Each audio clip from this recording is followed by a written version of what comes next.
A Jane Fonda falou num documentário uma frase que eu achei genial. Ela disse: "Eu só aprendi há 10 anos que não é uma frase completa." No artigo Racismo e Sexismo na Cultura Brasileira, a Lélia Gonzalez vai falar assim: e o risco que assumimos aqui é o do ato de falar com todas as implicações, exatamente porque temos sido falados, infantilizados. Infantis é aquele que não tem fala própria, é a criança que se fala na terceira pessoa, porque falada pelo adulto. Que neste trabalho assumimos nossa própria fala, ou seja, o lixo vai falar e numa boa. Essa frase é da Lélia Gonzalez, no artigo dela Racismo e Sexismo na Cultura Brasileira.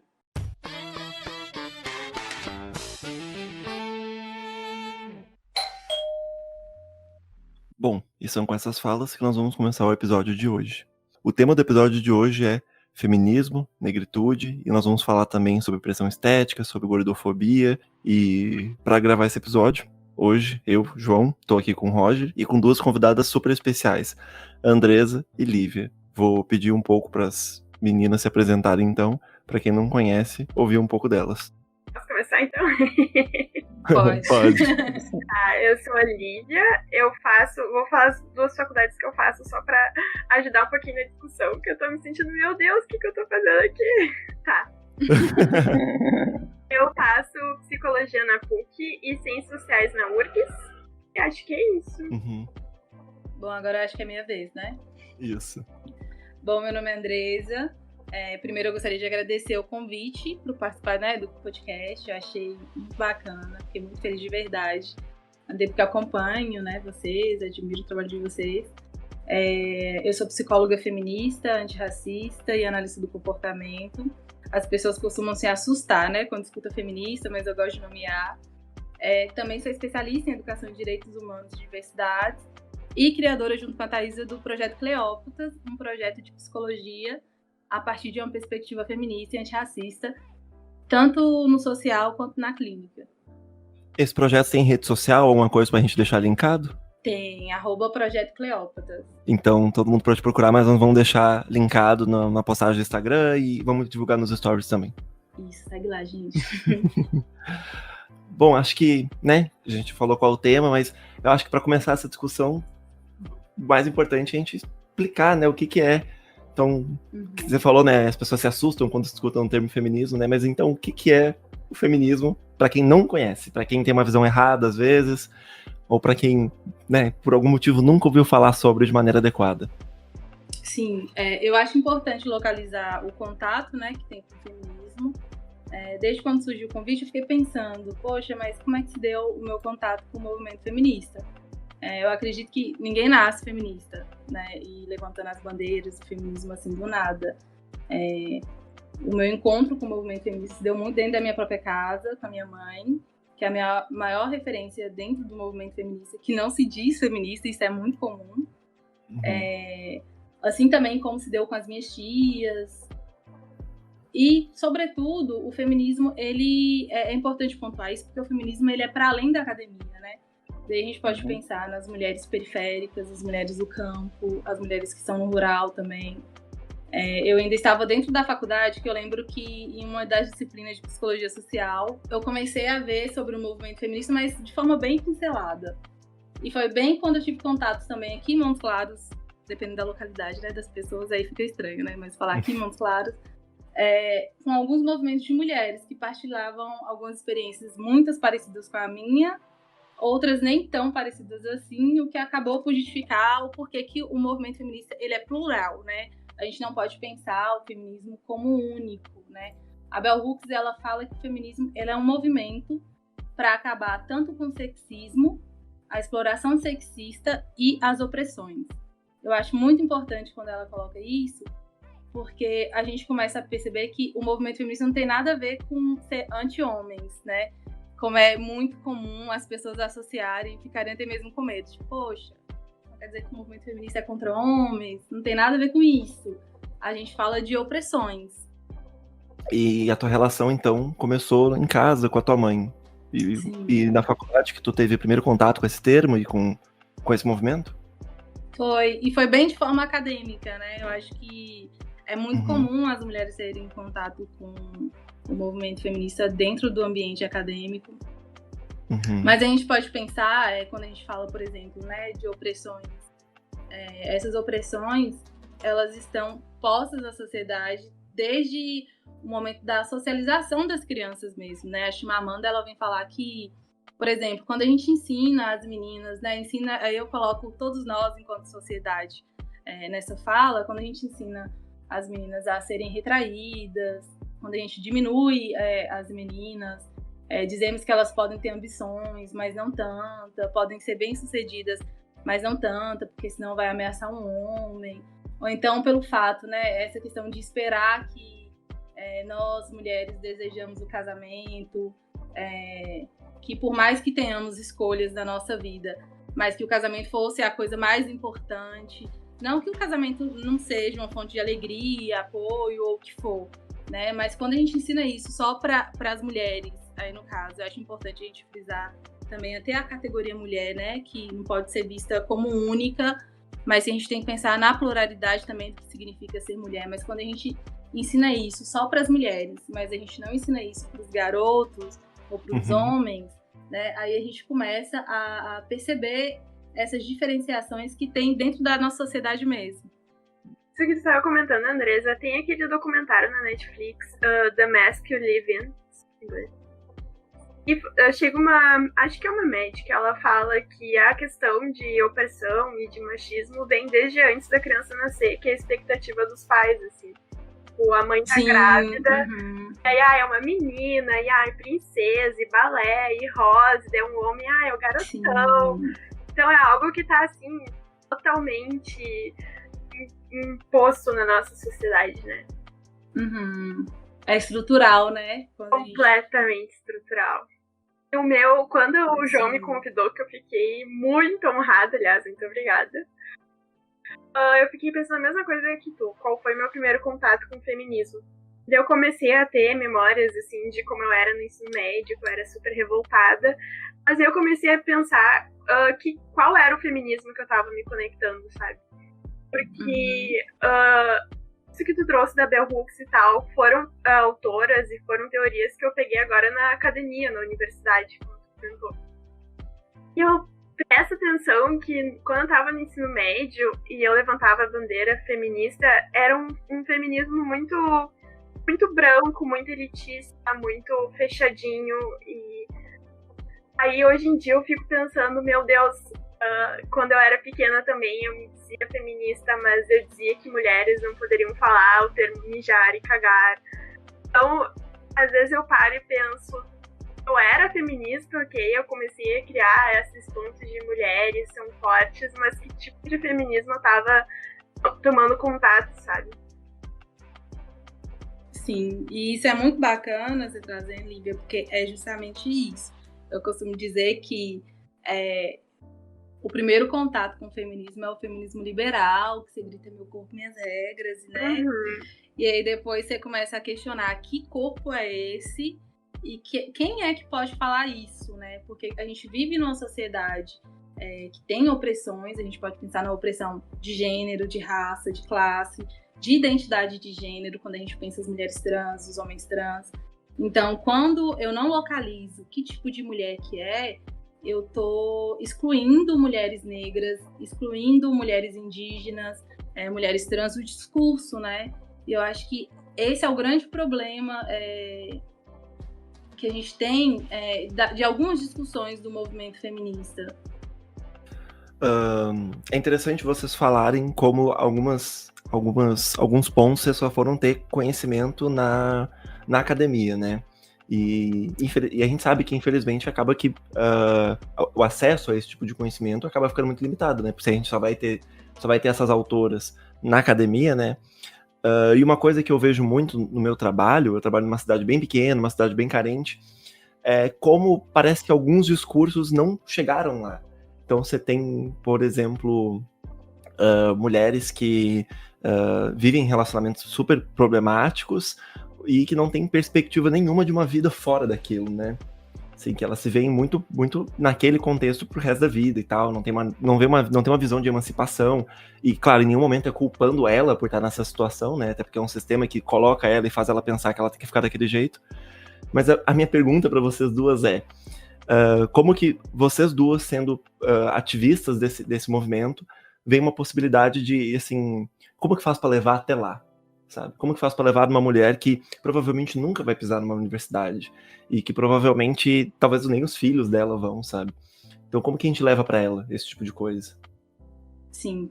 Eu acho importante sua pergunta, porque esse é um dos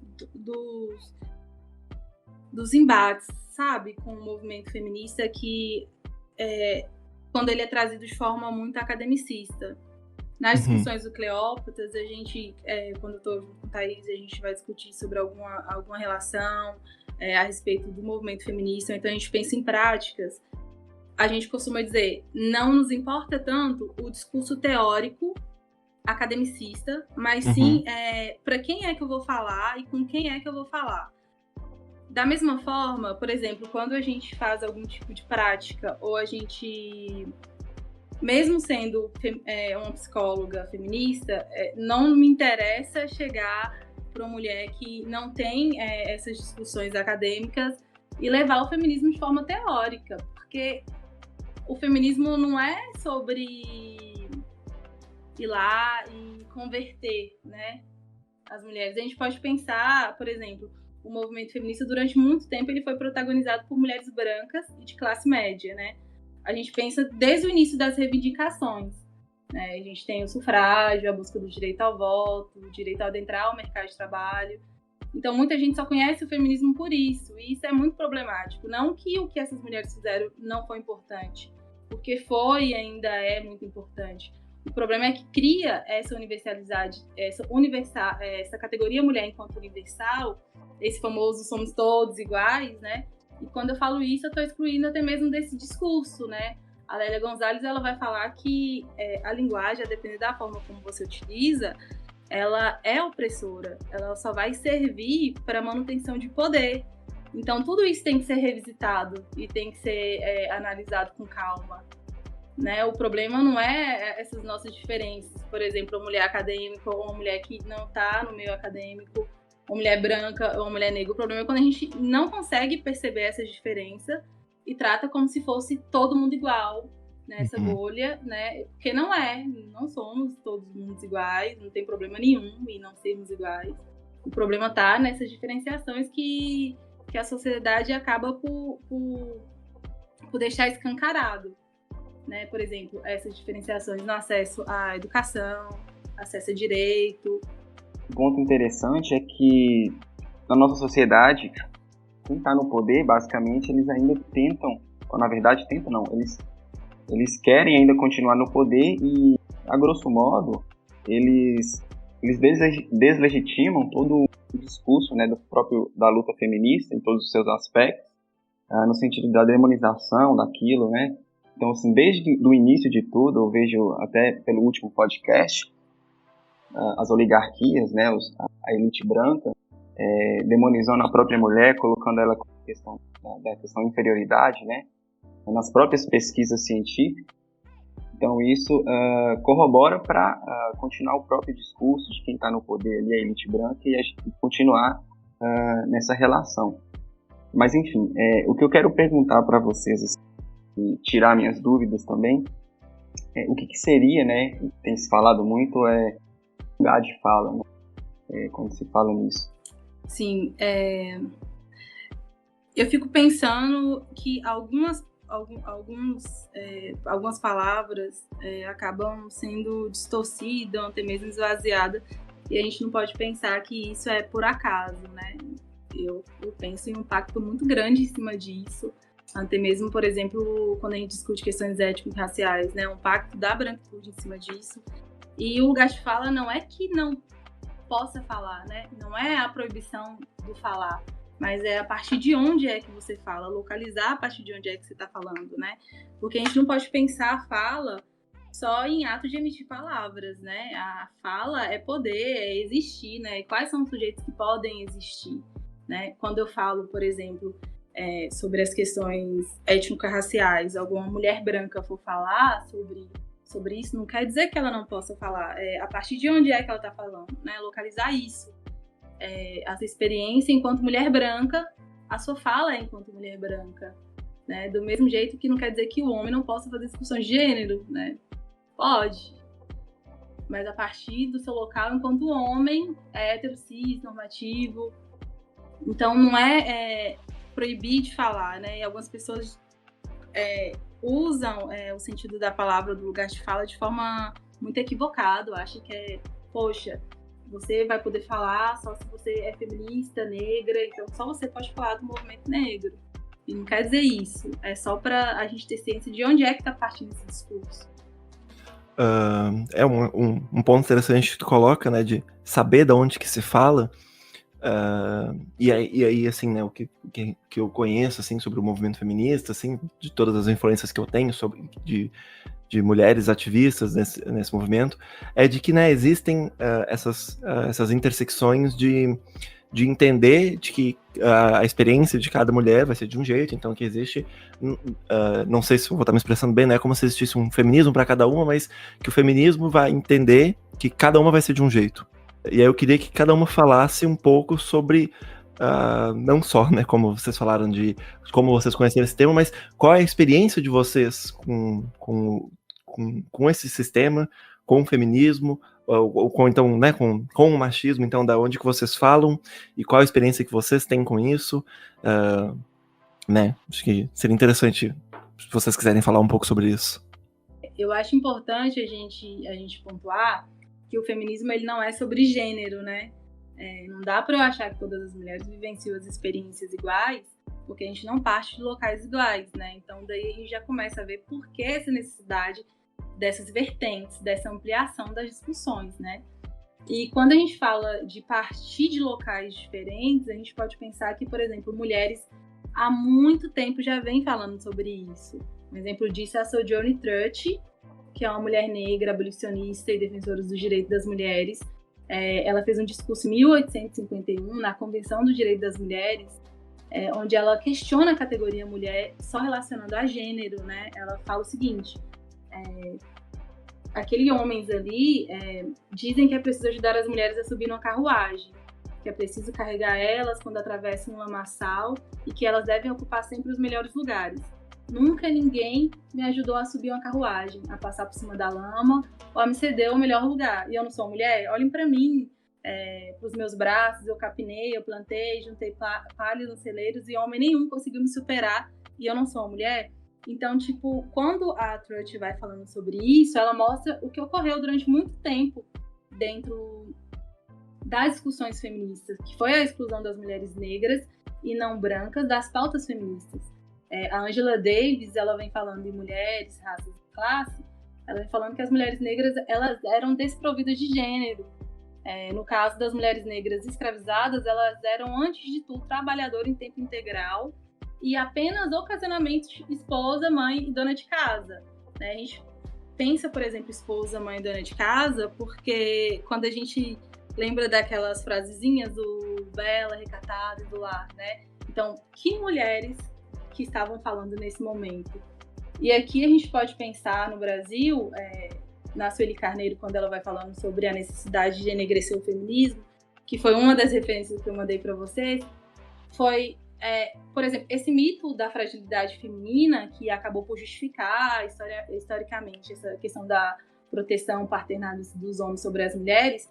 Mas de que mulheres que a gente está falando, né? A gente fala de um contingente de mulheres, por exemplo, negras, que não faz parte disso. Provavelmente um contingente de mulheres que não se enxergam enquanto sexo frágil, porque nunca foram tratadas enquanto sexo frágil. Né? Quando a gente fala de romper com o mito da rainha do lar, da musa idolatrada, dos poetas, de que mulheres que a gente está falando também, né?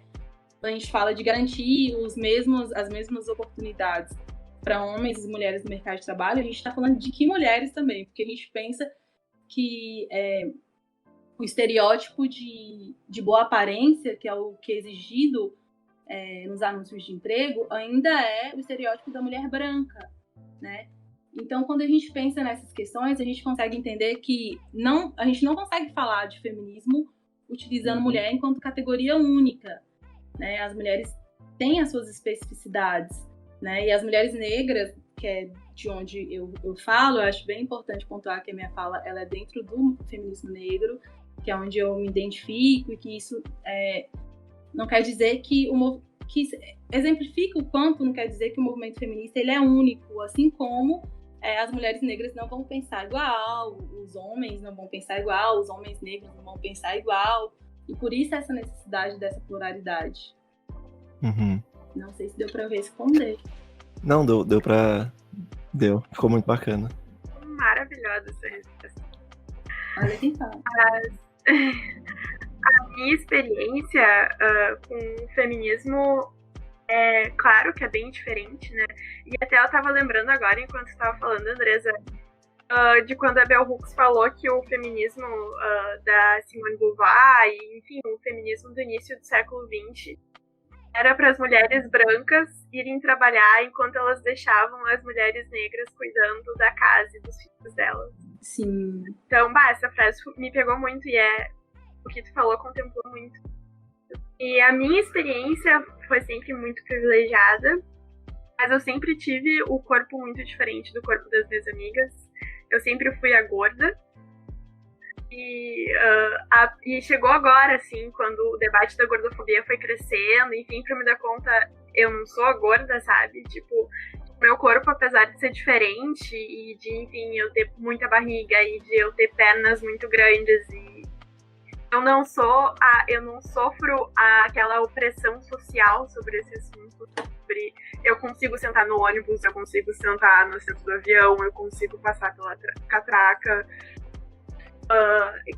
aí pra cima, assim, sabe? Então eu sinto que a minha primeira experiência com o feminismo, assim, quando eu comecei a ler, estudar, eu comecei a ver, tem uma diferença aí, tipo, no início eu pensava, eu sofro gordofobia. E de certa forma eu sofria, porque as pessoas na minha volta me achavam gorda. E aí hoje em dia eu olho e penso, não, mas eu não sofri essa pressão social extrema, assim, sabe? E aí fica tudo muito ambíguo. Eu quero muito falar agora sobre gordofobia, mas eu também tava pensando, como é que eu vou me botar, como tu falou, no meu lugar de fala? Como que eu vou falar? Eu sei que é gordofobia porque passei, mas ao mesmo tempo não sou gorda, assim. Às vezes eu tenho que falar para as pessoas, eu peso tanto, eu visto tanto, pra ter aquela noção assim, não, peraí, sabe? Eu não visto 56, eu não sou aquelas mulheres que precisam levar roupa na costureira, comprar tecido, sofrem, que estão realmente tendo que entrar nesse movimento que também faz parte da mulher gorda, né? Tem uma diferença. Então, começou muito aí. A minha experimentação com o feminismo foi dizer, tá tudo bem o teu corpo, tá tudo bem a tua barriga, tá tudo bem botar um biquíni. Daí eu superei, eu tinha compulsão alimentar, superei. E aí no que eu comecei a me encaixar, assim, tudo bem, o meu corpo tá lindo, assim. Eu pesava mais ou menos quase 90 quilos. E aí eu comecei a olhar as minhas amigas na minha volta, mulheres maravilhosas e que também, feministas, e enfim, tratando o corpo delas como se fosse, assim, algo podre, como se fosse um problema muito grande, como se fosse uma coisa definhando, sabe? E isso começou, eu não sei se eu tô me fazendo entender, mas enfim, isso levou, eu comecei a me questionar. Onde é que tá, o que é o feminismo pra ela, o que é o feminismo pra mim, ainda que, né, na época eu não soubesse exatamente o que fosse a gordofobia em si, e qual é o tipo de opressão que vem do machismo e da nossa sociedade quanto à beleza. Porque pressão estética é algo que todas as mulheres podem falar que sofreram, e até homens, enfim, é algo que está muito presente na nossa sociedade. Mas qual é a diferença entre a pressão estética e a gordofobia? Onde que está a linha entre essas duas coisas e como que isso, não vou dizer assim, separar, não, feminismo mulher gorda é isso e feminismo mulher magra é aquilo. Não, mas tipo, são dois lugares de fala e como é que isso acontece, sabe? Eu acho que, assim, a minha experimentação com o feminismo agora é essa, sabe? É pontuar isso. Eu achei muito bacana, Olivia, você falando isso, porque dentro dos próprios grupos a gente vai ter opressões vivenciadas de formas diferentes, né? Porque, por exemplo, devido ao colorismo, né, que é sobretudo uma forma de apagar a identidade negra, mulheres negras não vão passar pela mesma situação. Elas vão vivenciar situações diferentes de acordo com o seu tom de pele, né? O fato, por exemplo, de eu ser uma mulher negra de pele não retinta, o que comumente é chamado de pele clara, faz com que eu seja aceita, entre aspas, socialmente de uma forma diferente do que outras mulheres negras de pele retinta, né? O fato de acessar a faculdade também faz isso. E isso não quer dizer que, por exemplo, vai apagar o machismo, o sexismo e o racismo para as mulheres negras de peles não retintas, mas elas vão vivenciar de forma diferente. Eu acho muito bacana você colocar isso, porque é justamente isso mesmo. Você não entra no padrão que as pessoas têm do estereótipo do plus size, né? Mas não quer dizer que você não vai sofrer com isso. Eu queria pontuar que teve um artigo que a gente deu na graduação, no último período, eu não vou saber dar referência, porque eu tô atrás desse artigo agora, que ele falava sobre branquitude e negritude. E aí ele era um texto muito bacana, que ele elencava justamente isso, né? Tipo, como que, na questão da negritude, quanto mais de pele escura a pessoa for, maior o preconceito, né? E quanto mais com traços europeus, mais, vamos dizer assim, privilegiado é aquele branco. Uhum. Porque você tem, por exemplo, brancos no Nordeste, que são como que esse sistema racista que a gente vive colocam como, tipo, eles não são brancos, né? Eles são nordestinos, né? Tipo, os encardidos, né? Exatamente, essa expressão que eles usam no texto. Isso. Uhum. E aí, tipo, e é justamente isso, né? Tipo, ter essas experiências, elas se dão em níveis diferentes, né? De acordo com cada pessoa, né? Achei muito bacana a fala de vocês nisso. Pegando o gancho que você estava falando, João, eu queria trazer uma contribuição aqui de uma reportagem do Matéria de Capa que fala sobre um grupo de pesquisadores que estão estudando a possibilidade, né, de alterar características dos bebês. Bom, e também a mudança dos genes de um ser vivo, né, que é mais conhecida como a edição do DNA. Bom, até aí tudo bem, né, assim, alterar o DNA, mas para que sentido, né, para quê? Então, assim, um grupo defende, assim, a ideia dessa mudança para promover a cura de doenças, né, imunização, ou também, por exemplo, uma criança que já vai nascer, né, com algum mal já determinado, né, então, assim, é possível ter esse planejamento e fazer essa alteração. Nesse sentido, aí, ok. Mas, por outro lado, tem, e pode surgir também, alguns cientistas que defendem a alteração de traços físicos, né, ou seja, estéticos, né, que vão modificar cor de pele, de olhos.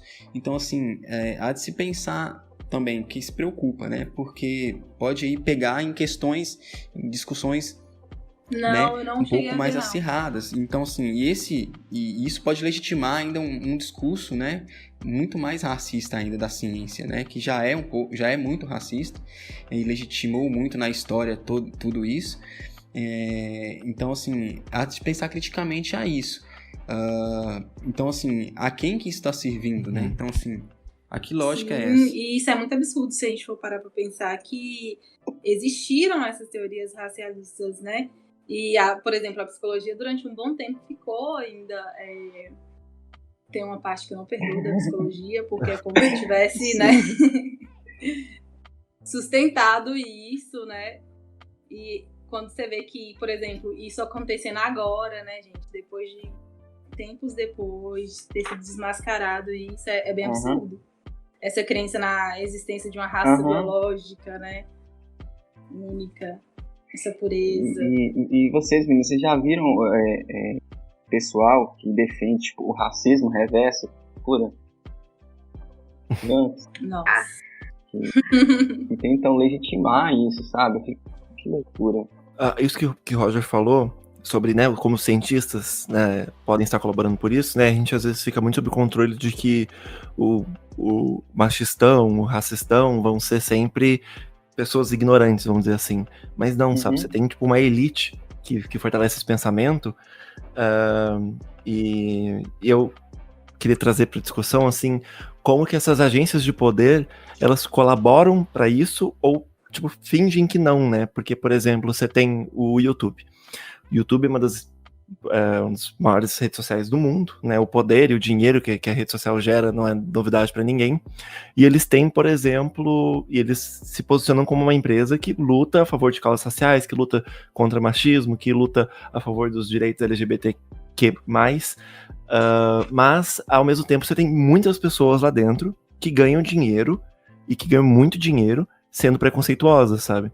Então, assim, como vocês veem, qual a importância das agências de poder, as empresas, as instituições de ensino, em combater isso de fato, né?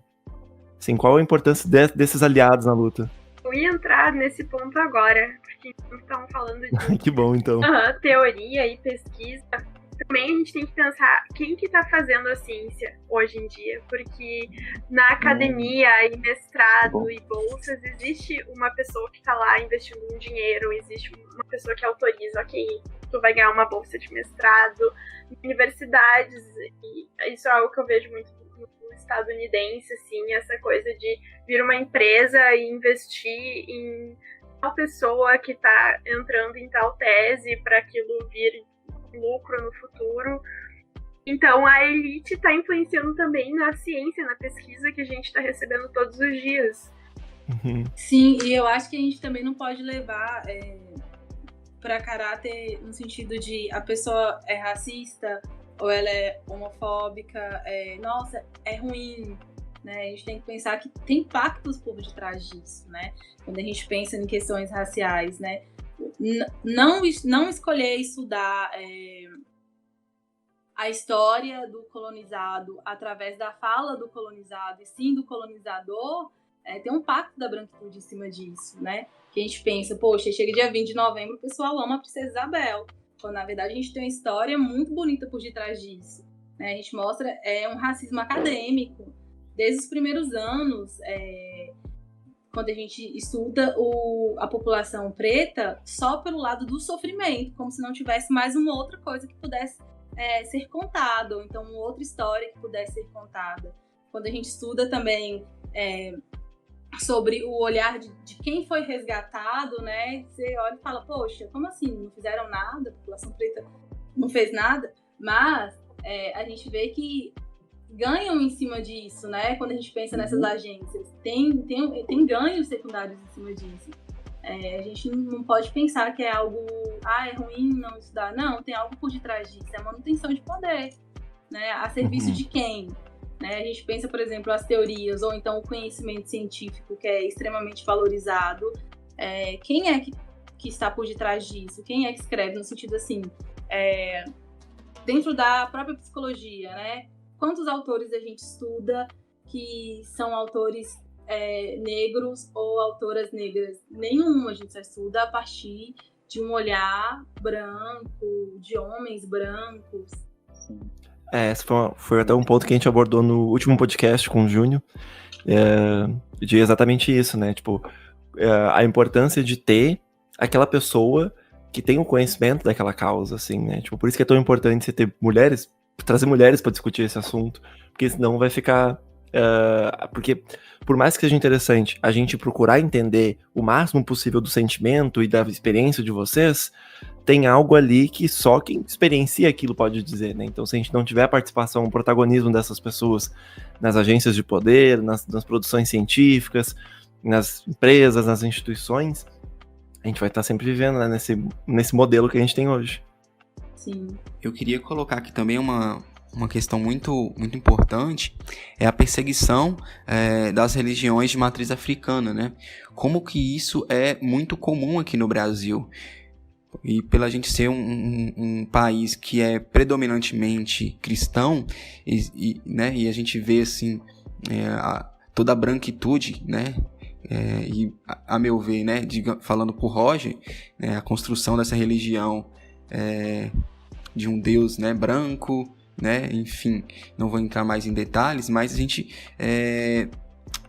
vê uma demonização e uma deslegitimação de religiões de matriz africana, né? Então, assim, as pessoas que são de outra religião, por exemplo, a cristã, elas demonizam de uma maneira, assim, absurda quem é Umbanda, né, do Candomblé, e até perseguem no sentido físico mesmo também, né? Já ouvi muitos relatos de pessoas, né, sendo agredidas, né, nos cultos, né, de matriz africana, pessoas entraram lá e botam fogo ou agridem todo mundo. Então, assim, a gente vê uma violência muito também alta sobre as pessoas que compactuam com a religião de matriz africana. Isso é muito preocupante se pensar no Brasil a morte de pessoas negras por conta de religião, sabe? Então, assim, deve ter algum dado, se eu não me engano, sobre isso, né? Assim, que é muito maior do que uma pessoa cristã que vai para a igreja tranquilamente. Eu acho que é muito mais perigoso um negro ir, né, para o culto, sabe? Sim. E a gente, quando pensa, por exemplo, em questão estrutural também, né? Porque a Carla Cutirene ela é uma pensadora que eu acho que ela é muito necessária, ainda mais nessa situação de agora do Brasil, porque ela pensa a realidade brasileira. Eu acho que poucas pessoas fazem isso, que eu tenho conhecimento. E ela vai falar justamente sobre isso em um dos livros dela, e ela vai citar que, por exemplo, o pessoal de religiões de matriz africana, quando entra dentro de um presídio, eles são revistados. Quando entra um padre, ele não é revistado, né? Tipo, cadê o Estado laico? Eu não sei se vocês conhecem o Yuri Marçal, um comediante. Conheço. Uhum. E aí ele tem um vídeo dele que ele fala que se ele fosse presidente, ele ia criar a cidade de Exu no lugar da cidade de Deus, né? E que ia colocar um Exu gigante no lugar da figura do Cristo. E isso causou muito, assim, o pessoal tentando cancelar a página dele do Instagram. Mas é muito absurdo você pensar que o contrário disso é Sim. tranquilo e ninguém fala nada, né? A gente tem a Cidade de Deus, a gente tem, por exemplo, São Paulo, as cidades daqui do Brasil são nomeadas de acordo com o cristianismo, né? Mas quando você pensa em verso disso, é como se fosse um ataque, não pudesse. Uma pergunta que eu até estava conversando com o Roger em off, é assim, nós temos algumas expressões, por exemplo, quando a gente vai se referir aos negros, né? E tudo isso que aconteceu com o caso de George Floyd trouxe muito essa discussão, e eu sempre fiquei nessa dúvida, talvez isso seja também uma coisa meio pessoal minha, sobre com que expressão que eu uso que é a certa e que eu não vou tá perpetuando um preconceito. Eu vejo muita gente usando a expressão preto e eu vejo muita gente usando a expressão negro. E aí me deram uma explicação muito boa, assim, pra mim foi muito boa, acerca do uso da expressão preto, que é, se a gente fala branco, a gente fala preto, né? Mas eu queria saber que expressão que eu uso pra me referir, assim... porque eu penso até que essa ideia de ficar com medo pode ser alguma perpetuação minha, sabe? Pode ser uma estigmatização toda minha, na verdade. E aí eu acho que conversando sobre isso, eu tiraria isso, eu resolveria isso comigo mesmo. Olha, eu costumo dizer assim, chama de rainha de Wakanda, o rei de Wakanda. Tem problema falar isso? Não, nenhum. Mas é meio engraçado as pessoas falarem isso, porque eu fico pensando... No meu dia a dia normal, eu não viro para um homem e falo homem branco, não sei o quê, ou mulher branca. Uhum. E por que essa necessidade de, por exemplo, falar homem negro ou mulher negra, se a gente não está fazendo de uma discussão teórica, né? Porque eu acho importante fazer essa demarcação em discussões teóricas, né? Mas, para além disso, eu acho que o que importa é a forma como você vai falar, sabe? Tem gente que vai falar de forma pejorativa preto, ou então de forma pejorativa negro. Uhum. Então depende mais da forma como você fala do que a palavra em si. Eu, Andresa, não vou me importar com nenhuma das formas, né? Uhum. A depender da forma como tá chegando pra mim. É de forma pejorativa? É tipo, poxa, mas por que você tá falando isso? Né? Nos Estados Unidos já tem uma outra leitura, né? Ah, sim. Isso pra eles não faz sentido nenhum. Mas eu costumo falar com os meus amigos brancos, gente, fala rei de Wakanda, rainha de Wakanda. E nós temos uma expressão no Brasil que se equipara a essa expressão americana, assim, que só quem faz parte da cultura afro-americana pode usar essa expressão lá, né? Lá eles têm até todo esse discurso de muita liberdade de expressão, mas isso, tipo, só quem é afro-americano fala. A gente tem essa palavra no Brasil? Olha, eu fico pensando muito no irmão ou irmã. Tipo assim, mano, eu tenho alguns amigos negros que olham estranho quando um branco fala sobre isso. Mas isso pode ser mais por questão pessoal. Uhum. Eu não sei se de forma geral aqui teria. Uhum. É interessante. Não sabia disso, mas eu vou pensar sobre, com certeza. Faz sentido, né?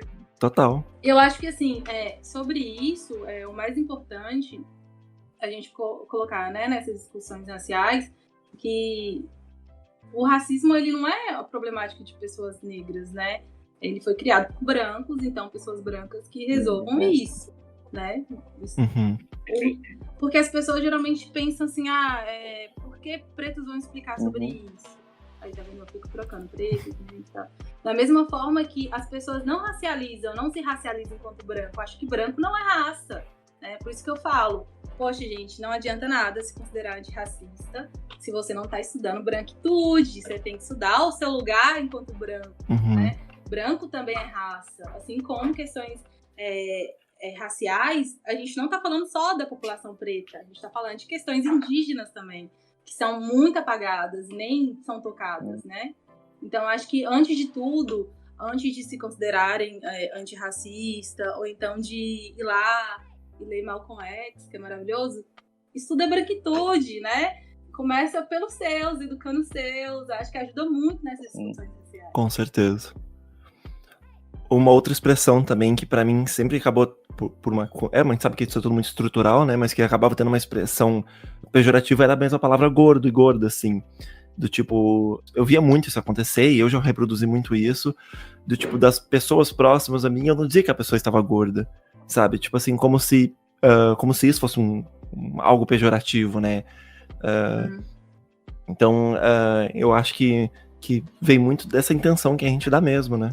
É chocante pra mim entender que se eu falasse eu sou gorda, eu não tava falando mal de mim.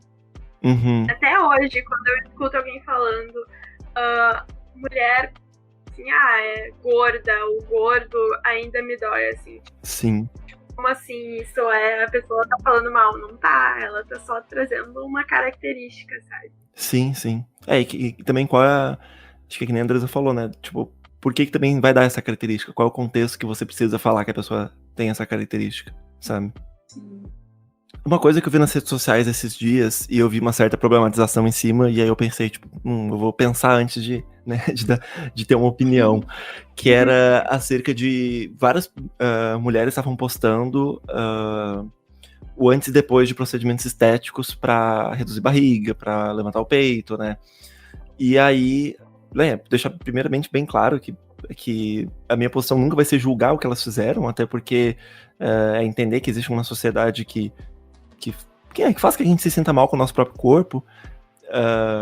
Mas eu vi muita gente comentando sobre como, tipo, a gente também não devia enaltecer esse tipo de situação, sabe?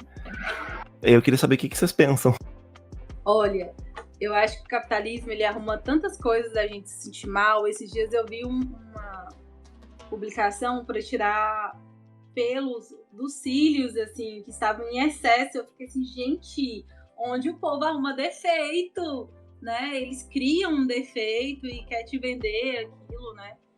Ao mesmo tempo que eu não passei por nenhum processo estético, assim. Então eu fico pensando o que leva essa mulher a fazer isso. E também o que leva um homem a fazer isso, né? Porque homens também participam desses processos estéticos, né? Eu não sei o que pensar. Mas quando você fala assim... enaltecer. O que a gente faz diante de... se a gente vai enaltecer ou não. Também acho super complicado, sabe? Eu acho que é muito, tipo... como a gente se posiciona de acordo com o que a pessoa quer fazer da vida dela também, sabe? Mas eu digo mais... A problematização que eu vi era mais no sentido de até que ponto a gente não vai também influenciar as pessoas a, tipo, ó, todo mundo tem que seguir esse caminho, sabe? Tipo, assim, eu achei uma discussão bem extensa, assim. Uhum. Cada um faz com o seu corpo o que quer, né? Com certeza. Isso é o início. Mas eu entendo o que tu quer dizer, porque quando eu vejo essas coisas assim, cirurgias estéticas muito, assim, por exemplo, a dos cílios, que a Andresa falou, assim, coisas meio extremas, ao meu ver, eu fico pensando o que vem por trás disso, né? Que é a pressão estética, que é essa coisa sufocante de como a gente deve ser e de como a gente deve agir, e as Kardashians e o rosto e o corpo daquele jeito perfeito.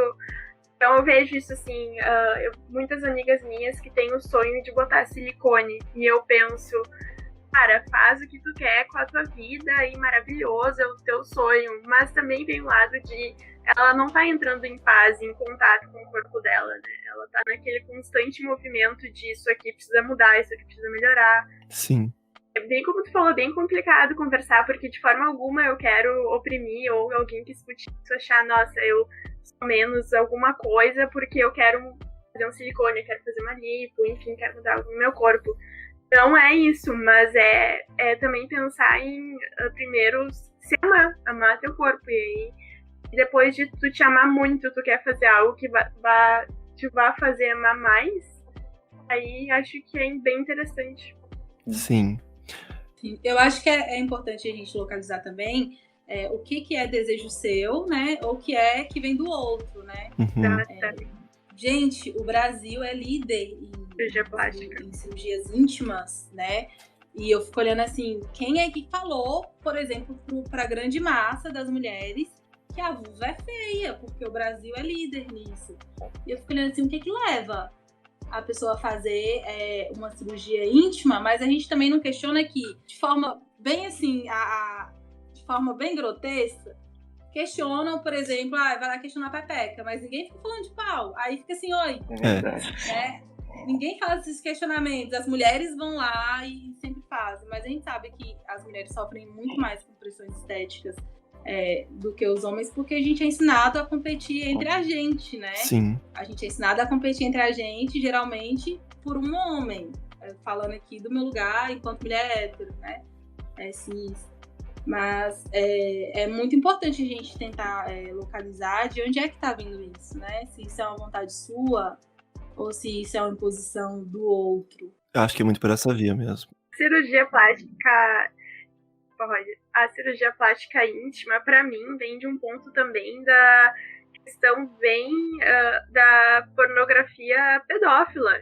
E essa questão tá lá estrutural na pornografia de que a gente tem que infantilizar o nosso corpo pra ele se tornar desejável. Uhum. Eu já ouvi falar de cirurgia que era tipo de clareamento da vagina, de clareamento das partes, sabe? Então, tipo...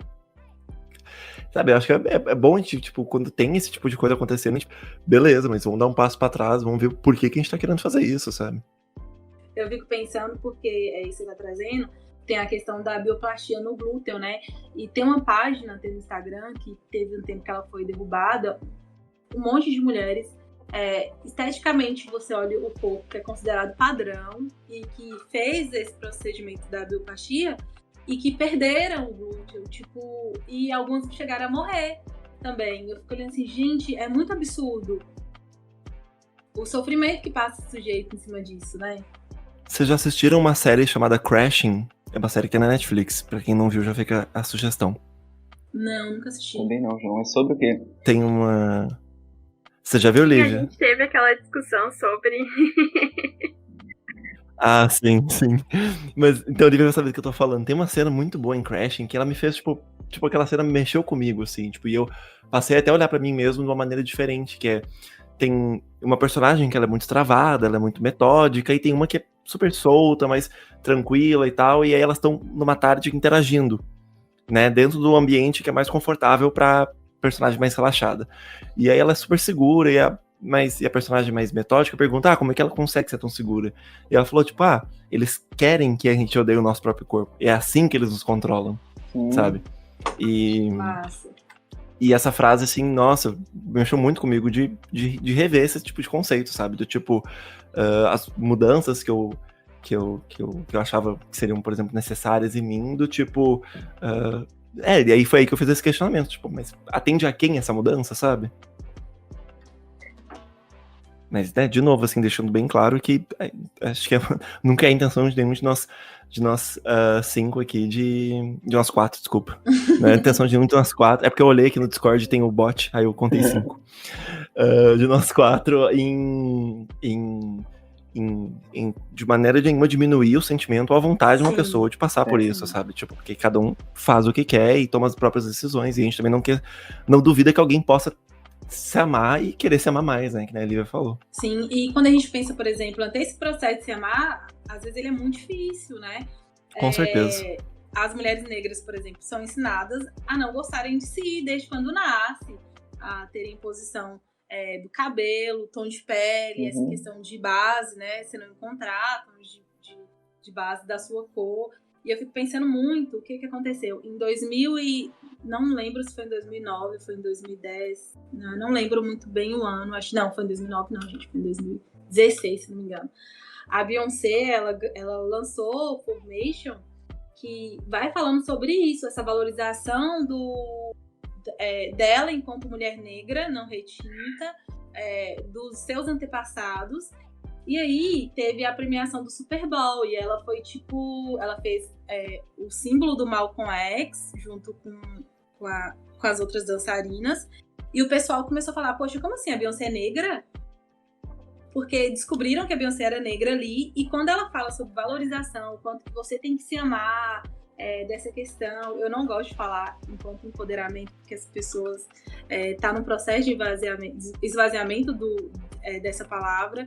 Mas, quando tem um símbolo, por exemplo, falando sobre esse auto-amor, algumas pessoas não ficam muito legais com isso, quando a gente pensa nessas agências, né, nesses poderes, porque é muito mais fácil e melhor vender a Beyoncé enquanto mulher branca, né? Uhum. Sim, uma parte da música da Beyoncé, Formation, ela fala, eu gosto do cabelo do meu bebê com afro e cachos, como é um cabelo de bebê, fazendo uma tradução bem grossa.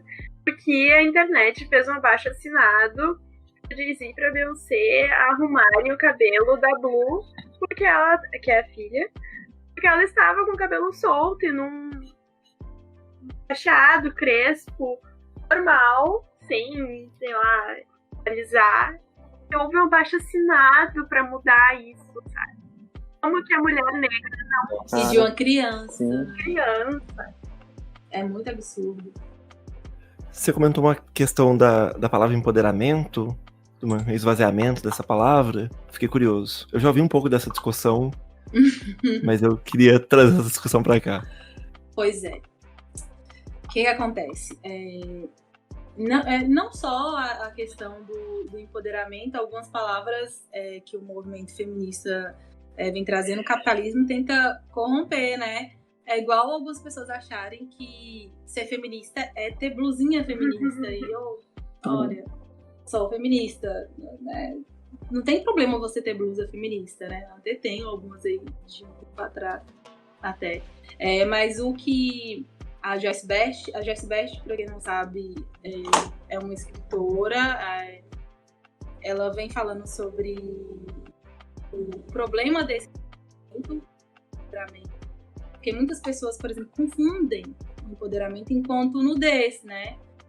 Enquanto nudez de corpo padrão. Aí tem essa questão dos protestos, de algumas mulheres utilizando a nudez enquanto protesto. Mas que corpo é esse que pode ser utilizado enquanto protesto, né?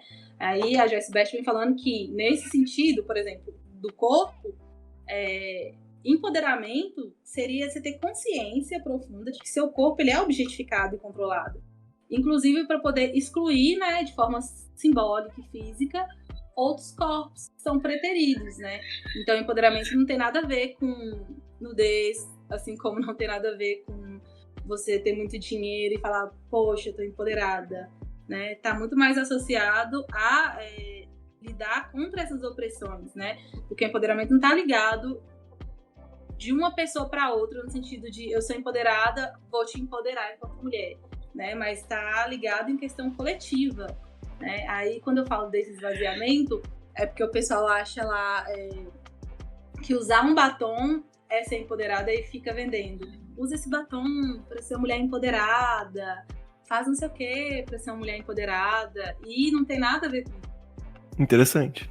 Vocês viram que abriram uma loja utensílios para o corona.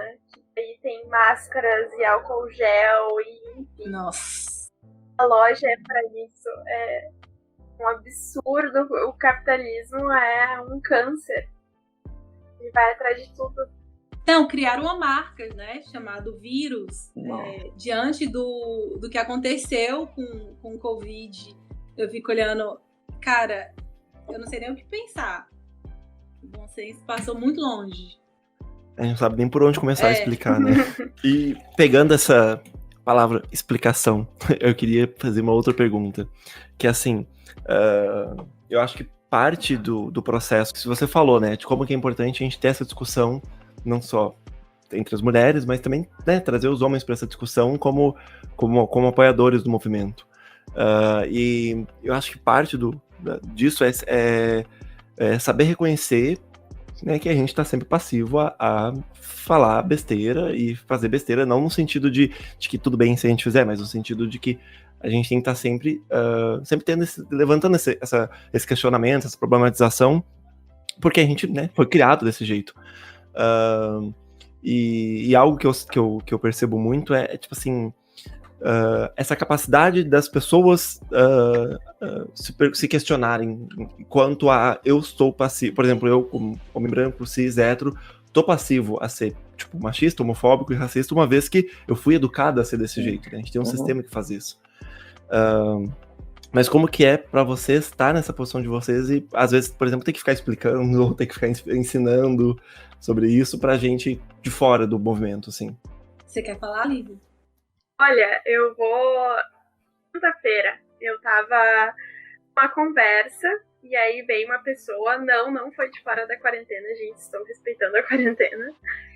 E uma pessoa que, enfim, eu não concordo muito com os argumentos e bem problemática e tal. E aí foi falar um argumento, falou, Lívia, escuta aqui, já que tu tá aqui, e era algo sobre mulheres e a opinião deles, né? E aquilo me incomodou muito, porque por que pra falar de mulher, tu precisa ter uma mulher ali autorizando e falando, isso que tu falou tá ok. Ótimo, pode continuar. Me incomodou demais. Aquilo assim de cada coisinha que vai fazer, vai perguntar pra uma mulher ou não consegue ter um argumento, isso é muito chato. Ao mesmo tempo, eu vejo como tu falou, sou passiva com o racismo, porque como branca fui ensinada a ser racista, e também fico na dúvida. Então eu fico pensando, tenho essa dúvida quanto a expressões racistas, algum comportamento que eu posso estar tendo, mas eu não quero ser como os homens que me enchem o saco. Então como que eu vou me manifestar agora? O que eu vou fazer? Uhum. Olha, eu penso assim, o fato de eu ser mulher não quer dizer que eu não possa vir oprimir até mesmo outras mulheres, né? A gente começa por aí. Diante dos últimos acontecimentos, já tem algum tempo que eu não faço mais esse tipo de discussão. Eu era muito a pessoa de ficar lá, fazendo textão no Facebook, e a pessoa falava alguma coisa, eu ficava debatendo de outro. Eu parei com isso, eu não faço mais isso. A Sueli Carneiro, eu assisti uma palestra da Sueli Carneiro, onde a Djamila fala que ela fazia isso também, e que aí a Sueli falou com ela bem assim, poxa, Djamila, pra que você tá perdendo tempo com isso? Vá construir pros seus, né? Eu tô nesse processo de ir construir pros meus, porque eu entendi que eu não tenho que dar conta de tudo, e que, graças a Deus, que eu não tenho que dar conta de tudo. Ao mesmo tempo, eu acho que toda discussão ela tem que ser feita também fora da bolha, né? Não adianta nada eu ficar discutindo dentro do meu grupo de feminismo negro, só ali, porque a sociedade é composta por outras pessoas que precisam também participar dessa discussão, se a gente pensa em uma melhoria social, né? Como um todo. Eu penso que também as pessoas têm que parar de ver a população preta enquanto educadores da população branca, né? tem uma coisa maravilhosa chamada Google, que as pessoas podem ir lá e pesquisar, né? Não tem problema nenhum em errar, a gente vai errar mesmo. Ao mesmo tempo que, por exemplo, eu posso ter falado um monte de coisa aqui que uma mulher feminista negra pode olhar e falar assim, eu não concordo com isso, não tem problema. Acho que o problema é quando a gente não consegue assumir esse lugar de que a gente vai errar e que a gente não é detentor de todos os saberes, né? Aproveitando o gancho, eu penso muito, recentemente eu estava andando pensando muito sobre a saúde mental mesmo da população preta diante dos últimos acontecimentos, né? As pessoas não se preocupam com o teor que tem nas mensagens ou nas imagens, quando a gente pensa lá nos Estados Unidos que aconteceu, né, com o George Floyd, e manda para um outro colega preto e esquece que aquilo dali que ele vai ler ou que ele vai ver pode desencadear alguma coisa nele, né? Ele pode olhar e se ver ali, ou então ver um irmão, ver um primo, um tio, um pai ou o que for, né? Eu costumo dizer para quem me via, amigos meus dificilmente me viam isso, porque eu costumo dizer, gente, eu sou preta, eu vejo isso direto, manda para um colega branco, que talvez não veja, né? Manda para alguém que não faz esse tipo de discussão. Acho que as pessoas têm que ter um pouco de cuidado com isso. Da mesma forma que quando chega para mim alguns casos no inbox de machismo, tipo, olha, vê essa situação, a gente vê, a gente é mulher, a gente tá vendo todo dia, não precisa mandar pra gente, né? Talvez seja melhor utilizar o seu lugar de privilégio para ver o que você pode fazer diante daquilo dali, ao invés de ficar compartilhando, né? E lá, eu vou te mandar, porque você é feminista, então você deve gostar de ver isso. A gente não é feminista porque a gente gosta de ver isso. Enquanto tu tava falando, Andressa, do fato de que te mandando coisas de isso aqui é um acontecimento sobre feminismo, olha que horror, as pessoas ficam te mandando, e sobre racismo, eu pensei, isso acontece muito comigo, vários homens. Demais. Ai, que saco. Demais. Eu até desativei o Facebook por um tempo, porque eu precisava estudar, porque as pessoas ficavam me marcando o dia inteiro em acontecimentos disso. Eu falei assim, gente, eu vejo isso, manda pra quem não vê, né? Pensa um pouco o seu lugar de privilégio, o que você pode fazer diante disso, né? Não adianta ficar encaminhando. Nossa, eu achei essa fala de vocês ótima, assim, do tipo de pensar em mim também, né? Eu acho que uma das coisas, assim, que eu pensei muito era, assim, né, como homem nessa situação, era de que eu ficava muito sob controle de olhar os casos na internet, nossa, que absurdo, esse cara foi machista, mas eu senti, em algumas situações, o quanto que, às vezes, na verdade, o movimento tem que ser sempre primeiro olhar pra si, né, de eu pensar o que eu estou fazendo pra contribuir com esse sistema, o que eu tô fazendo pra impedir esse sistema, antes de só ficar apontando pra quem faz isso, né, então, eu gostei muito da fala de vocês agora. Enquanto vê um caso de violência doméstica, né, e pensar em mandar para alguma amiga que é feminista, alguma coisa, manda pro grupo de amigos, né, comenta sobre isso, tipo, cara, olha, vai comentar entre os seus, né, para poder ver o que pode ser feito. Tudo bem que você pode, talvez, nem agir diretamente nessa situação, mas discute junto com os seus. Eu acho que a gente também tem que problematizar essa categoria da masculinidade. E a masculinidade, por exemplo, negra não é a mesma coisa da masculinidade branca, né? Sim. Mas eu acho que levar essas discussões é importante. Com certeza. Isso que tu trouxe agora foi também um tapa na minha cara quanto a esse feminismo de essa coisa universal de girl power e fora homem, enfim. Essa frase fora homem, o que ela tá falando, sabe? Que homem, né? Que homem é esse? Homem negro é assassinado no Brasil mais do que uma mulher branca. E o homem trans? O homem trans não tá nessa posição de poder sobre a gente, pelo menos na minha opinião. E aí eu parei pra pensar, meu Deus, eu falei fora homem por tanto tempo, mas eu devia estar falando fora homem branco, cis, hétero. Sim. Morte aos homens, né? Essa frase é muito comum. Muito mas que homens? Homens negros já estão morrendo há muito tempo e não fazemos nada, né? Exato. Enquanto sociedade. Eu, usando de novo como fonte de discussão o Twitter, eu vi uma thread que falava, era uma thread, eu não vou saber tipo, se foi feito por uma mulher negra, se foi feito por um homem negro, mas que falava que o homem negro não pode ser visto como opressor. E essa frase ficou muito na minha cabeça, porque no meu entendimento, isso iria variar um pouco de contexto, né?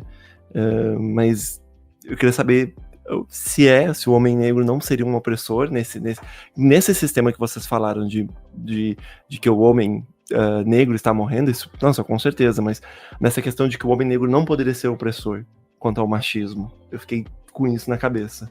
Polêmico. É o Twitter, não eu. Olha, eu, Andresa, acredito que a gente tem que localizar a partir de onde é que está surgindo isso, né? O homem negro não pode ser opressor, em que contexto, né?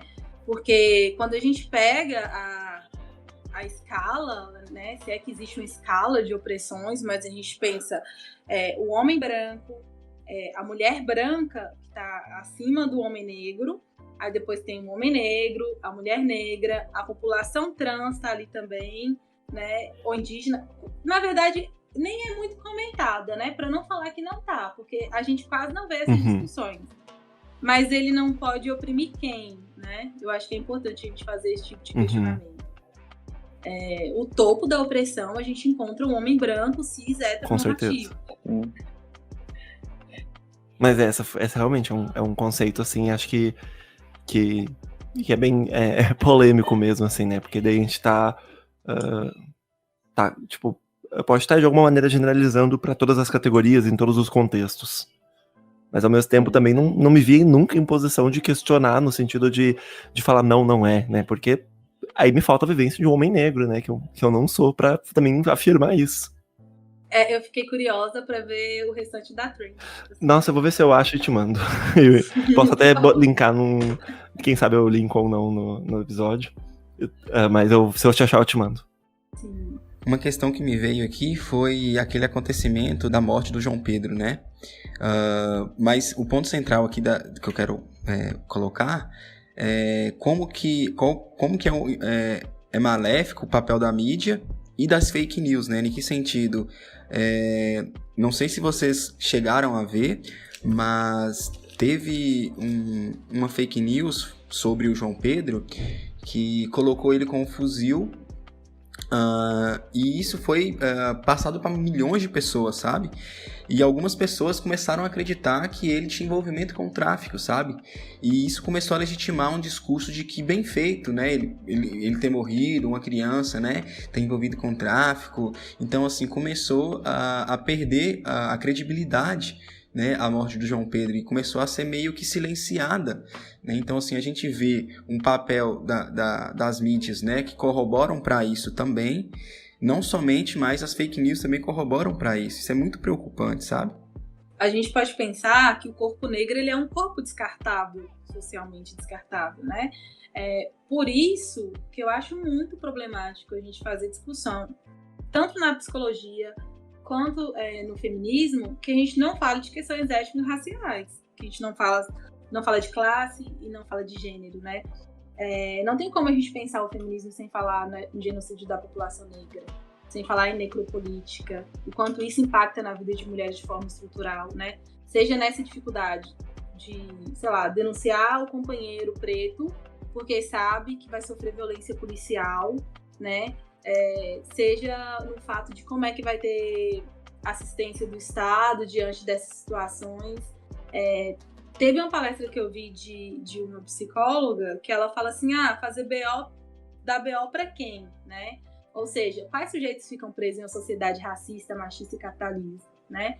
E aí não tem como a gente não problematizar as instituições policiais também, né? E não tem como a gente não falar do mito da democracia racial. O Brasil, ele vive no mito da democracia racial, onde as pessoas acreditam que somos todos iguais, né?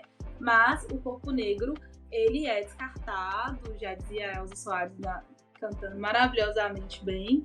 E é muito mais fácil e tranquilo para a sociedade entender que um corpo de um jovem negro morreu e taxar ali como bandido, do que ver que tem problemas por detrás disso, né? Se o João Pedro fosse branco, a gente sabe que a gente teria uma problematização muito maior. A gente não vê brancos morrendo da situação como o João Pedro morreu, né?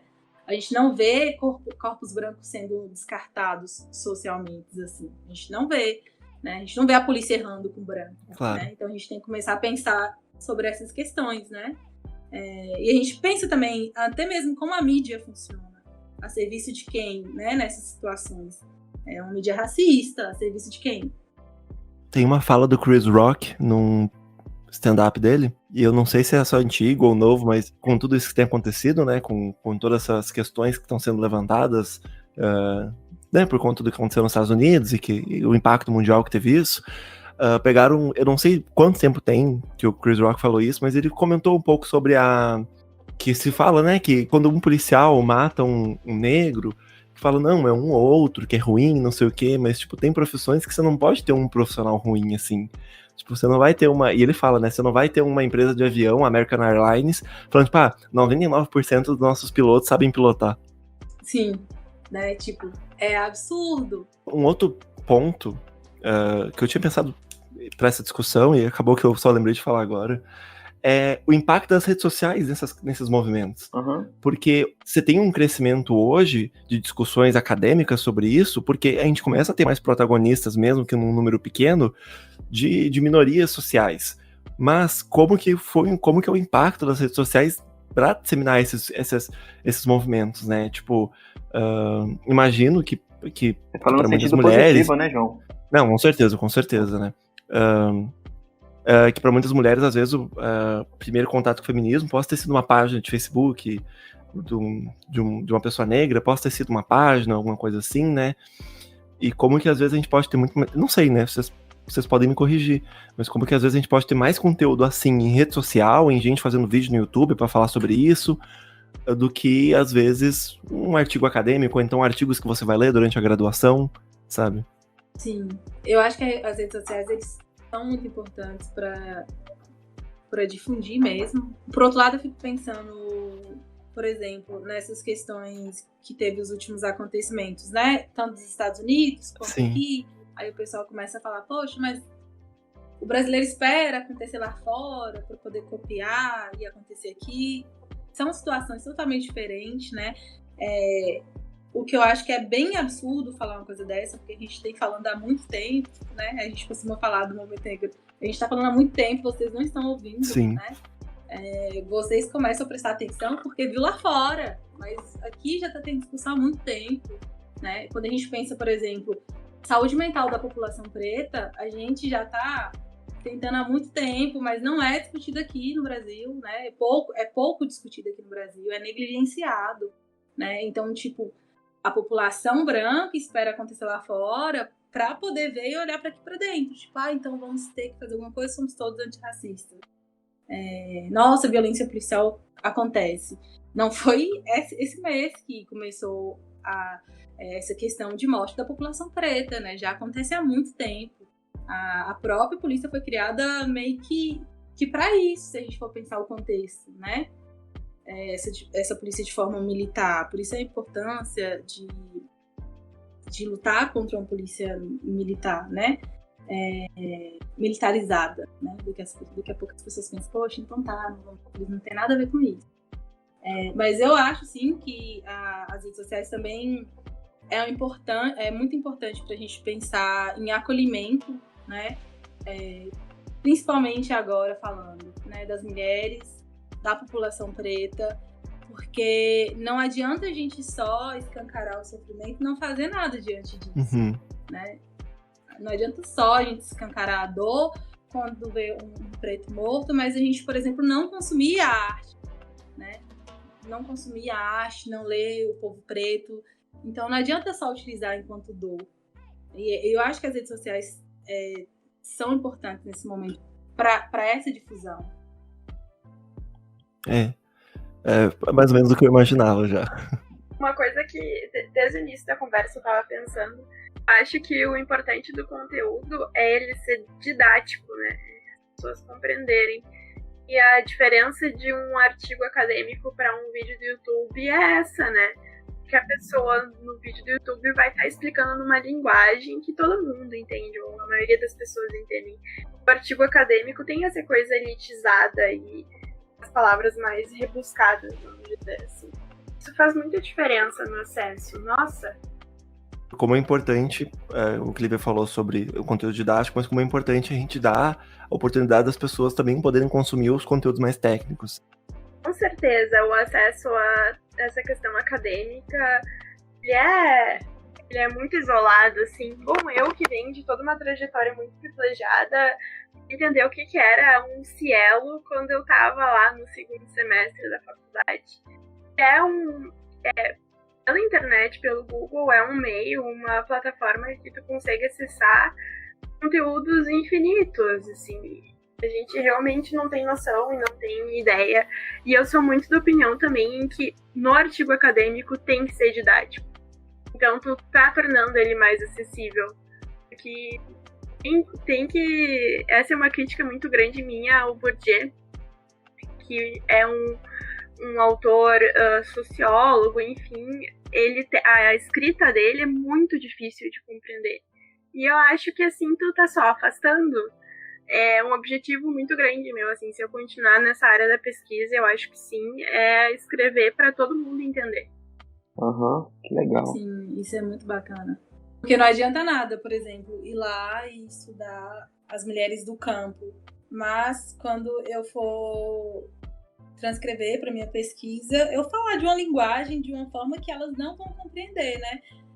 O que a gente fala, como se estivesse utilizando como token, né? Tipo assim, só realmente utilizando como objeto. Objeto de pesquisa, eu vou lá, te pesquisa e tal. Mas você não se enxerga naquilo dali, né? Aí entra a questão, né? A serviço de quem que eu tô fazendo isso e para quem que eu tô fazendo isso. E isso faz com que muitas feministas negras antessaiam do meio acadêmico, porque não interessam pro feminismo negro, não interessa muito pro feminismo negro escrever para elite acadêmica.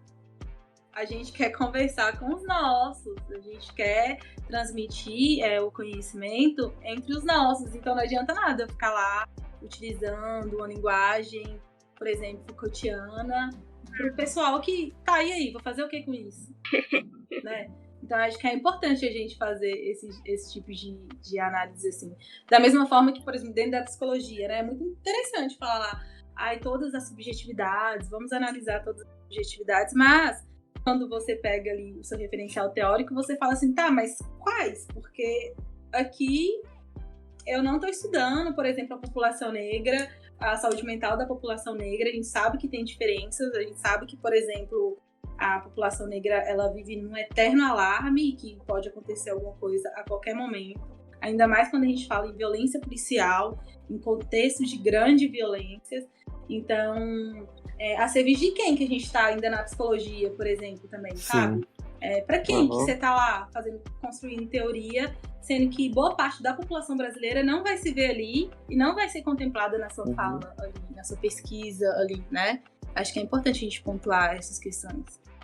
E o que vocês têm para sugerir para quem quer saber mais sobre o assunto? Assim, quem quer... Assim, né, a gente sabe, né, tem o Google, dá pra procurar, mas assim, mas que sugestão vocês deixam, assim, de algo que marcou vocês sobre esses assuntos que a gente discutiu, que é válido, assim, ó, se você quer saber mais sobre isso, leia isso, ou assista isso, ou, enfim, qualquer tipo de indicação. Tá. Olha, a gente tá falando aqui agora de linguagem de forma acessível, né? Eu gosto muito da coleção Feminismo Plurais, porque faz isso, né? Tem uma linguagem muito acessível, vai explicar alguns conceitos dentro do próprio feminismo, que de uma forma bem tranquila, bem didática mesmo. É isso que a Djamila propõe, junto com as outras escritoras. Eu acho importante também alguns perfis das redes sociais, por exemplo, do Instagram. A gente tem o Projeto Cleópatas, a saúde mental pop negra, que vai falar da saúde mental da população negra de uma forma brilhante. Eu acho importante a gente pensar também na cultura, né? Consumir pessoas que dialogam com essa realidade. Aí eu penso no Djonga, que faz um trabalho brilhante aqui no Brasil. Escutem Djonga. Eu mando para todo mundo Djonga, para todo mundo escutar o Djonga. Eu acho que também é importante pessoas brancas, né, que estão ouvindo isso. Estudem a branquitude de vocês, Independente da área, se está na psicologia, se está na análise de comportamento, se está na psicanálise ou em qualquer outra área, até mesmo fora da psicologia, para dialogar com a realidade do Brasil, não tem como a gente não dialogar se a gente não se dá branquitude. E antes de tudo, porque a gente começa a pensar que a partir do momento que a gente estuda a branquitude enquanto raça, o branco enquanto raça também, o negro enquanto raça, os indígenas enquanto raça, a gente não vai ter mais esse problema de eu preciso chamar, por exemplo, um psicólogo preto para falar só de racismo, né? Ou eu preciso chamar uma mulher, e aí geralmente mulher cis, né? Só para poder falar sobre questões de gênero, né? Quando a gente amplia essas discussões e analisa o nosso privilégio, o local de privilégio, de uma forma responsável, eu acho que a gente consegue dialogar com mais gente. Eu acho que isso é um ponto importante, ainda mais a realidade que a gente está vendo. Uhum. Sim. Eu tenho 2 sugestões bem parecidas, inclusive. Quando eu me tratei para compulsão alimentar, que eu fui numa nutricionista comportamental, na primeira consulta ela me falou, abre o teu Instagram, vamos ver. Daí a gente foi olhando ali na primeira página, em que tu vai baixando e vendo publicações de todo mundo, todos os perfis que eu seguia que reproduziam um conteúdo violento, nesse sentido, em que reproduziam gordofobia. Aqui de cabeça eu lembro que eu seguia a Pugliese, por exemplo. Eu tirei isso, eu parei de seguir, eu parei de consumir. E ultimamente eu fiz o contrário, eu comecei a procurar perfis que falavam de assuntos que eu queria saber, ou plurais de pessoas muito diferentes, de mulheres trans, de homens trans, e seguir eles. Então quando eu abro o meu Instagram, eu tô consumindo um conteúdo, porque a gente sabe que mais se vê Instagram do que se lê hoje em dia. Então eu tentei achar uma forma de ter acesso a algum conteúdo, alguma manifestação, mesmo sendo no meu vício de abrir o Instagram todos os dias. Acho isso uma dica ótima. Demais. Show, verdade. E pra deixar assim, é uma série que tem toda no YouTube. E o nome dela é em inglês, eu não sei se eu vou me expressar direitinho. O nome é My Mad Fat Diary. My Mad Fat Diary, que é o meu diário gordo e louco. É sobre... Essa série é bem antiga, é uma série britânica. Eu assisti ela quando eu tinha, sei lá, uns 14 anos ou menos. Fala sobre uma personagem gorda e sobre ela não achar que um homem poderia querer ela e ela ser amada, enfim, ela se encontrar. Ela destruir aquela questão de competição com a mulher magra, e eu queria deixar essa dica assim por cima. Apesar de não envolver tanto o nosso assunto hoje, mas eu gostaria que muitas pessoas assistissem essa série. Ah, não, com certeza. Eu acho que, assim, eu sinto que envolveu sim. Eu acho que a gente conseguiu discutir várias questões. Normalmente a gente também deixa uma sugestão, mas eu acho que a nossa sugestão hoje seria que as pessoas seguissem as sugestões de vocês. Acho que essa é a nossa sugestão hoje. Não sugerir que escutem, sabe? O outro ponto, eu não sei se foi o que você quis dizer, Andresa, sobre não precisar chamar um psicólogo negro, por exemplo, para falar sobre negritude, mas é que uma coisa que a gente também discutiu antes de fazer esse episódio é o quê? Tipo, beleza, né? A gente vai chamar 2 mulheres para falar sobre feminismo, uma mulher negra para falar sobre negritude, mas não vamos chamar mulheres só para falar sobre esses assuntos também. Tipo, quando for chamar uma mulher, tem que ser para falar sobre feminismo. Sim. No vídeo Feminismo e Negritude, da Djamila Ribeiro, ela fala, né, sobre como que só chamam ela, às vezes, para falar sobre negritude. Né? A ideia não é limitar a pessoa só a esse discurso, assim, também. Sim. Não, até como eu tinha comentado antes, eu sei, tipo, do caráter de discussão de vocês, sabe? Então eu sei que não é por isso. Mas isso é um adentro mesmo, porque ainda mais diante das últimas discussões, é igual quando as pessoas ficam bem assim, poxa, vira pro um psicólogo e fala bem assim, tá, mas o que a gente pode fazer diante disso, né? Tem coisa que nessa situação, igual a gente tá fazendo essas discussões aqui, é necessário fazer... por exemplo, me chamar, que já faz essas discussões, ou que chamar a Lívia, que eu também adorei conhecer, porque sim, a gente tem que dar, não infantilizar, né, igual algumas teóricas falam, deixar que os sujeitos falem por si mesmo. Mas, por exemplo, quando entra em algumas discussões, quando a gente fala, Tá, mas o que os psicólogos podem fazer diante de questões de racismo? Exemplo. Aí você utiliza uma pessoa preta para poder falar sobre isso, fica parecendo que é um problema de preto, mas não é um problema da psicologia. O que não é essa discussão de agora, entende? Então a minha fala foi para localizar isso, para as pessoas não entenderem por esse lado. Porque é complicação no sentido... Não é complicação a palavra. É uma implicação da ciência, né? Tem que fazer essas discussões. Sim. E a ideia também é chamar vocês para discutir em outros temas ainda. A gente vai ter muita oportunidade para isso. Fiquem à vontade, eu adorei participar também. Muito obrigado a quem escutou o podcast até aqui. Essa discussão é muito boa e com certeza ela não acaba por aqui.